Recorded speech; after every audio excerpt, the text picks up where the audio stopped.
అలా చాలా అవసరం. మీరు ఈవేళ ఒక పార్లమెంటరీ సిస్టంలో మినిస్టర్ని తీసేయాలి.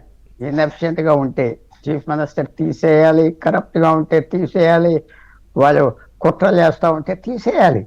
ఈ పార్లమెంటరీ సిస్టమ్ ఎక్కడి నుంచి వచ్చింది భారతదేశానికి? బ్రిటన్ నుంచి తీసుకొచ్చారు. ఆ కాన్స్టిట్యూషన్ చక్కగా పేజీ మనం చక్కగా ఎక్కించుకున్నాం, బాగానే ఉన్నారు. 7 ప్రధానమంత్రులు బ్రిటన్లో చేశారు 10 సంవత్సరాలు. 7.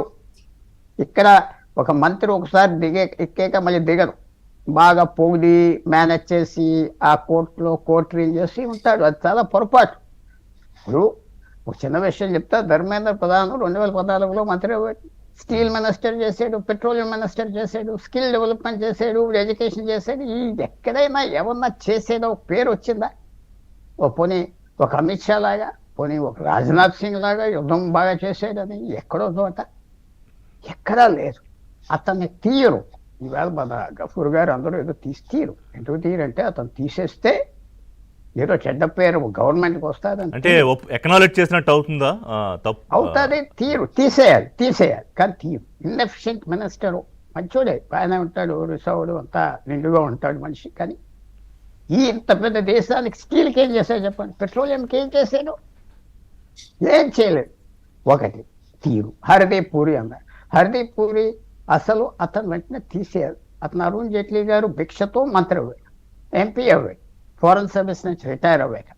అతని తీరు కూడా ఎందుకంటే ఇంపార్టెంట్ పీపుల్తో చక్కగా ఉంటాడు. మీతో నాతో కాదు, ఇంపార్టెంట్ పీపుల్. ఆ పేర్లు అనవసరంగా మెన్షన్ చేయను నేను. వ్యాపారస్తులు వాళ్ళు తినేవారు. తీస్తే చాలా మంచి దేశానికి. నేను చాలా ఆనందపడ్డా. వాళ్ళు తీయనివ్వరంటే కాదు, కేంద్ర కేబినెట్ మీద కొంతమంది బయట శక్తుల ప్రభావం ఉంటుందని మీరు చెప్తున్నారు. అన్ని కేబినెట్స్ లో బ్రిటన్ లో ఉంటుంది, అమెరికాలో ఉంటుంది, రష్యాలో ఉంటుంది, చైనాలో ఉంటుంది. ఎక్కడ మరి మా జయప్రకాష్ గారు వికసిత భారత్ కోసం అన్నారు.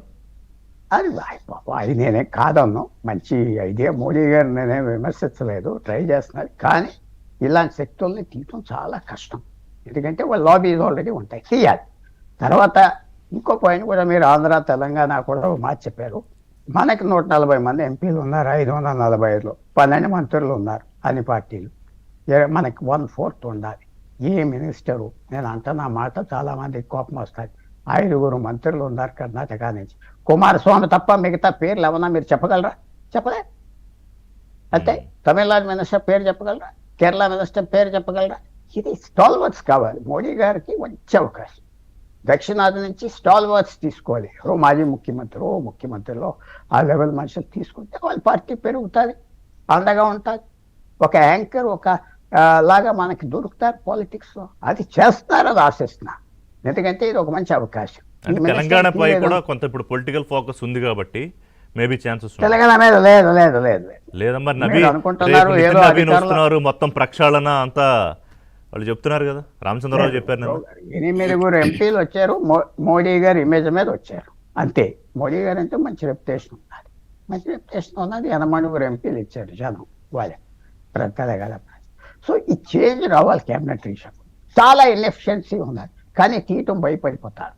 ఇందిరాగాంధీ భయపడేది, రాజీవ్ గాంధీ భయపడేవాడు, పివి నరసింహారావు భయపడేవాడు. ఏదో అయిపోతామని. కానీ తీయాలి. ఇదంతా ఇన్ఎఫిషియన్స్ పీపుల్ తీయకపోతే మీకు ఎఫిషియన్సీ రాదు.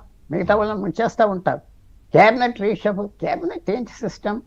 ఒక most famous British prime minister ఏమన్నాడు? హ్యారల్డ్ మ్యాక్మిలన్ 10 సంవత్సరాలు చేసింది. Prime minister must be a good butcher. వాడు కషాయుడిలాగా ఉండాలి, కోసేయాలి, తీరు. ఇప్పుడు ఏదో కొంతమంది ఇన్ఎఫిషియెంట్గా ఉన్నారు, పాలకులు తీయాలి. మనం ఆశిద్దాం, తప్పకుండా మెసేజ్ వెళ్తుంది. ధర్మేంద్ర ప్రధాన్ని, హర్దీప్ పూరిని, ఇంకా పెద్ద మంత్రులు 2-3 ఉన్నారు, వాళ్ళని తీస్తే. అంటే కొంత నిర్మలా సీతారామన్ గారి పేరు కూడా అంటే శాఖ విషయంలో శాఖ మారుస్తారని అట్లేదో నేను డెలిబరేట్ గా పేరు మెన్షన్ చేయలేదు. బికాస్ మన తెలుగు వాళ్ళకి సంబంధాలు ఉన్నాయి. తర్వాత చాలా హై పవర్డ్ పొజిషన్ లో ఉన్నారు. ఎంబారెస్మెంట్ వస్తాయి. తీసేయాలి.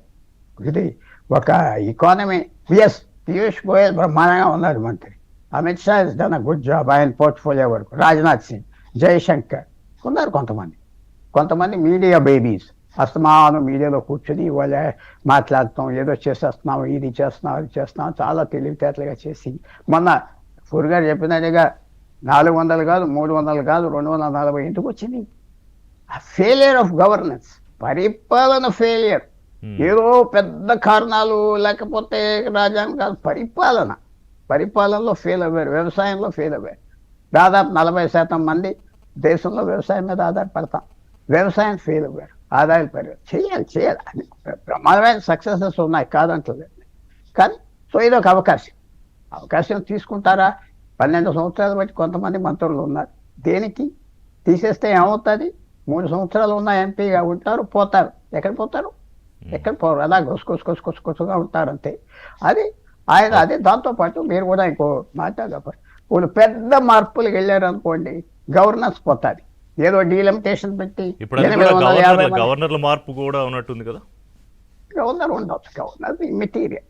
మీరు చూడవలసింది అంటే గవర్నర్ మీరు ఇమ్మెటీరియల్ అని అనేసారు, కానీ గవర్నర్లే కదా రాష్ట్రాల ప్రభుత్వాలు ఏర్పడేటప్పుడు పోయేటప్పుడు కీలక పాత్ర ఎవరు పోషిస్తున్నారు? అంటే మొత్తం చక్రం తిప్పేది అక్కడ వాళ్లే కదా. మోడీ గారి దగ్గర చాలా మంది గవర్నర్స్ అనుకుంటారు, ఎక్కువ కోతలు కూసి ఎక్కువ గొడవలు చేస్తే వాళ్ళు ఏదో ఆనందపడతారని. గవర్నర్లు రివార్డ్ చేశారు నరేంద్ర మోడీ గారు కోవింద్ గారిని. ఆయన బీహార్ గవర్నర్ చేశాడు, ఒక మాట వినపడిందా? లేదు. చక్కగా చేశాడు ఆయన. ముర్ము గవర్నర్ జార్ఖండ్ చేసి ఇంటికి వెళ్ళి కూర్చున్నారు. ఆవిడ తీసుకొచ్చి ప్రెసిడెంట్ చేశారు. ఆ వైస్ ప్రెసిడెంట్ రాధాకృష్ణ గారు ఉన్నారు, గవర్నర్ మహారాష్ట్రలో చేశాడు, ఎవరితో తగులేదు, ఇంకోసారి చేశాడు. సో గవర్నర్స్ కూడా చాలా మంది గవర్నర్స్ మనం ఎంత కేకలు పెట్టేసి ఎంత గొప్పగా చేసి అల్లరి చేస్తే ప్రమోట్ చేసే గవర్నర్లు ఇంటికి అయితే ఏమంటారు? గొడవ చేసే గవర్నర్లు ఇంటికి గొడవ చేసే గవర్నర్ని చాలా వరకు తగ్గిస్తారు. నువ్వు మాట్లాడకుండా నిశ్శబ్దంగా. తర్వాత ఫైనల్ గా చెప్తున్నా, చాలా మంది మోడీ గారు ఏదో స్ట్రిక్ట్ మ్యాన్ అంటారు, కానీ చాలా సాఫ్ట్ మ్యాన్. నిజానికి మాట సాఫ్ట్ మ్యాన్. ఆయన చాలా సాఫ్ట్ మ్యాన్. పొలిటికల్ గా అడిగితే చేస్తాడు, ఎవరికి నొప్పెడతాం ఇష్టం లేదు. కానీ కనపడేది బయటికి భయంకరంగా ఆయన స్ట్రాంగ్ మ్యాన్ అంటారు, కానీ ఒక మంత్రి తీలేడు. ఎవరినా వెళ్ళి క్షమాపణ చెప్పేస్తే ఓకే అంటాడు. ఎందుకు? మేనకా సాఫ్ట్ హార్టెడ్ పని చేస్తాడు. రాజకీయాల్లో మీకు ఎవరైనా పని చేస్తున్నాడంటే మిగతా నాయకులాగా ఎందుకు చేస్తామని అడగడు. He is got good quality. But softness పని చేస్తుందా?